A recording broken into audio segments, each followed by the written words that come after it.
they're letting 20, 30 million people get sick in the Gulf of Mexico, and they're lying to everybody down there, while Obama's having parties and going on vacation at our expense. They don't care. The courts don't care. The courts have been taken away. There's no recourse.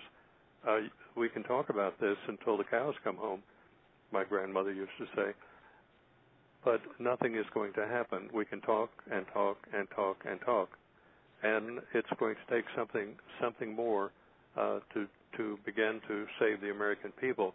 In my mind, the easiest route for the people is to pray for a total collapse of the monetary system, and I think that might give us footing to go through that misery and that pure hell that's bound to come, or maybe the Third World War. Something has to take the government down and level the playing field, and then we might be able to rebuild after it's gone. But we're not going to accomplish anything talking about it or legislating. Or the election, upcoming election, is going to be controlled by the Obama Chicago criminals. Doesn't matter what the vote is, they're going to win again. That's my prediction. And that is also the Alta prediction. Nothing good is going to come through the election. Doesn't matter what the numbers are. They're going to spin them in favor of Obama. No. So that's my thought on it. By the way, we contacted Kevin, Reverend Kevin Annette, and he had trouble and was unable to get through on the telephone. So we're trying to work with him to get him in right now. Okay, very good, very good. Joe, I had trouble earlier too getting in, and I kept trying and I got through. I'm surprised you guys aren't off the air already. I mean, I had as you know, I have a radio show, and we got attacked from Griff near your neighborhood from Arlington, Virginia. The attackers took it on the radio server, and it's getting to be a regular thing. And I might have to start doing like you, Griff, and start rotating my computers because I just barely recovered from it. Now it's real interesting what's going on with our radio station. It's being attacked on a regular basis out of the United States, and it's sitting over there in Holland doing its thing. So it's happening. It's happening all over the place, you know. And well, I can tell you when I tried to log in earlier through Skype, Joe, I was getting a recording from Blog Talk stating that there were no shows scheduled in the next 24 hours, and the server would hang up on me. I tried that 4 times before I had to call in on the landline. That's what was happening to Kevin. Well, same thing. I kept calling. I knew better. Well, you know, it's funny, guys, because I called the first time, and I got right in. So you guys must all be crazy. That's what it is. You're a bunch of crazy conspiracy theorists. That's what you are. You're imagining this, I think. It seems real, though, Joe. Well, I'm in good company. I've got Griff and John and. But you know, you made a good point, Griff. Let's just hypothetically say that the Republicans, or Republicrats, like I like to call them, get the House and the Senate. You know, best case scenario, I guess you could say. Personally, it's like eating a poop sandwich. I mean, there's just really no good way about it. But let's just say they do that. What happened the last time they were in power? They oversaw the largest expansion of government in our history. So what makes people think, if you use history as a reference, you know, and I'll pose this to Dr. Waterman, what do you think is going to change with a change in party if they are both doing the same thing? Well, we'll just spend more doing the same old stuff that actually Obama didn't actually lie. He actually told us we were going to get change, but it was changed for more of the same. But there's not going to be any difference. It's the things that we're seeing. I mean, we're safer when Congress and the Senate are not in session. We can kind of take a vacation, sit back, and say, well, it's not going to get any worse for a little while anyway. You know, when they put this Agenda 21 forward in 1992, I had an occasion when I was down in Honduras working at a clinic down there, getting one started, and after 1992, when they put this in place, the Agenda 21, I ran into my first person. In fact, I was down there, Griff, with an Army intelligence guy, and he said, you got to go over there and, Doc, and talk to that lady over there. So I went over there. He baited me. She happened to be an environmentalist that was working for the UN and happened to be there to help implement Agenda 21 in Honduras. Now, this happens to be just outside of La Ceiba, Honduras, on the Gulf side of Honduras, and it was near a place called La Ceiba, where this mountain was called Pico Bonito. And on top of that mountain, Agenda 21 scenario that had come in there, by the way, the UN was there. They had their white trucks, the whole bit. They pulled up in front of the hotel that I was staying at and everything. And they came in there and they said, the top of that mountain has to have everybody gone. And I said, and I was talking to this lady, and I said, why? She says, because there shouldn't be any human contact up there.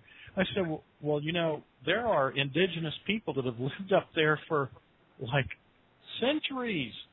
And, you know, basically they're in harmony with that environment. What do you say? Oh, well, they've got to leave.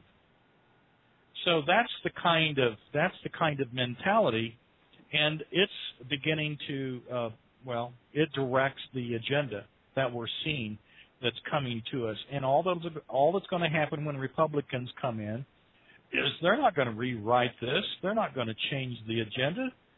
It's just going to be more of the same, and it's just going to be worse.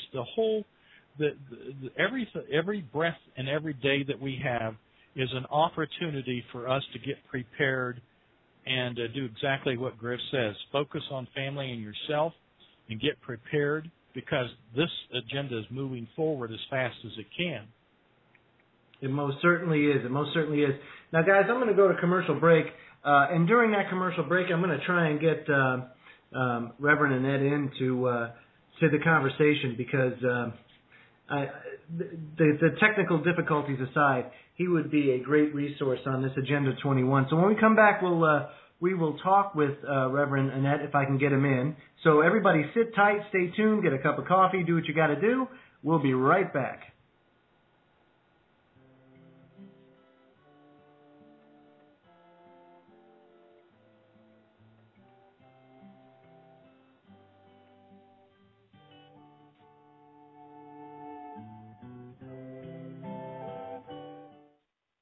Most Americans know the significance of July 4th, 1776. However, few know the importance of September 17th, 1787, the day the Constitution was written and adopted by our founders. Unfortunately, over 200 years later, this sacred document is under attack, along with our beloved republic. Throughout the span of history, brave men and women have rallied behind banners, which have served as symbols of liberty against the forces of tyranny. Today, we have the Constitution Pride Flag to show our support for the Constitution, the Bill of Rights, freedom, liberty, and justice for we the people of the United States. Now available at www.1787flags.com. Get your very own Constitution Pride Flag today and receive a free pocket Constitution with your order. www.1787flags.com. The official website of the Constitution Pride Flag. That's www.1787flags.com. This is Shepard with the Intel Hub. Don't forget to check out my show weekdays at 3 p.m. Central on American Freedom Radio. Did you ever wish that you could have done something while you still had the chance? What will you do if your income ends tomorrow? Or if you lose your home, as many already have? Do you have enough money to survive through an economic depression? If you don't want to gamble with your future, then FreeToProsper.com can help you quickly end your debt problems, protect your property and possessions, and develop a personal strategy to get you through the hard times. Most importantly, you get to keep your money and not pay another cent to creditors. Our program is often superior to bankruptcy, consolidation, or settlement. Visit FreeToProsper.com to find out more. This is your real chance to act ahead, so don't delay. Your future may depend on it. Call 718-615-0123 to learn more. That's 718-615-0123. Or visit freetoprosper.com today. Join me, Joe Joseph, and my co-hosts, John King and A.C. Griffith, Thursdays and Sunday nights at 8 p.m. Eastern Time for Freedomlink Radio's Bridging the Gap on the Intel Hub Radio Network.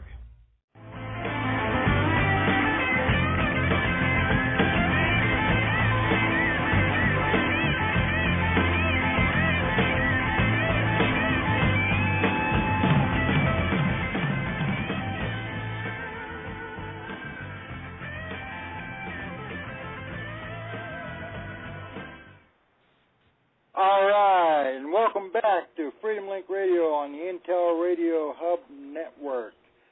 As some of you may know, it's now time for King's Court.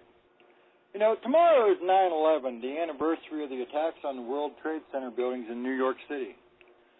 Some of you may also have been aware of the Reverend from Florida who was going to burn the Koran in a good gesture of wills, let's just say. But thank goodness he called it off. This upset millions of Muslims around the world who vowed to retaliate against Americans. We in this country hold what's left of our Constitution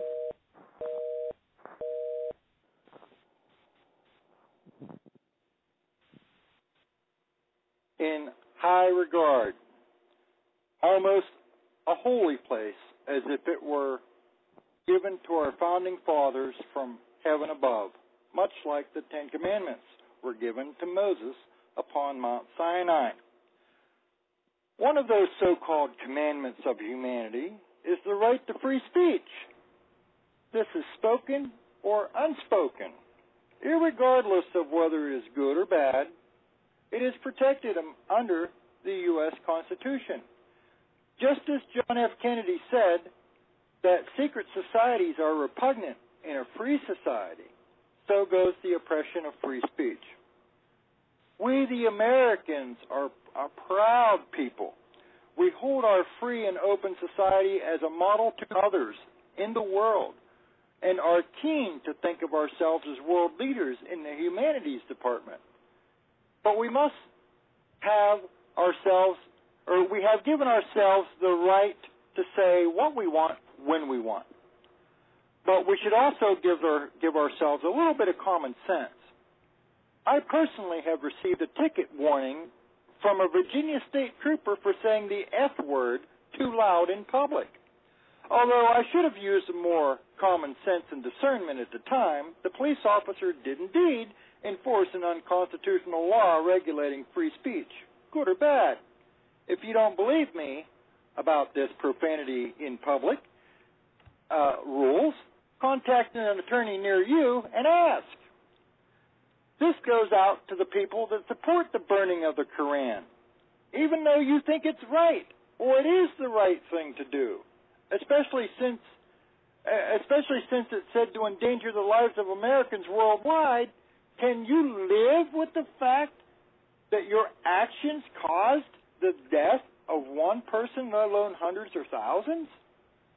Common sense and compassion and discernment is called for here. After all, how would you feel if the Muslims built models of the World Trade Centers out of cardboard, lit them on fire, and urinated on them? Muslims had about as much to do with 9/11 as David Koresh from the Branch Davidians in Waco, Texas has to do with Christmas. Although he and you may call yourselves Christians, you have about as much in common as the terrorist Muslims had to do with the non-terrorist Muslims. Wake up, people. The powers that be are making a new enemy for the world to fear. This enemy does not give up easy, as it has a long-running track record for war and death and destruction that runs way back to the days of Abraham in the Bible. Even though we do not agree with a people or a society, shouldn't we still show a little bit of tolerance? We will never, ever move forward as a species if we cannot learn to understand one another, irregardless of skin type or religion. These things I myself instill into my son. For without them, we are no better than our real enemies. And with that, Joe, I must go out and burn my voting card. Back to you.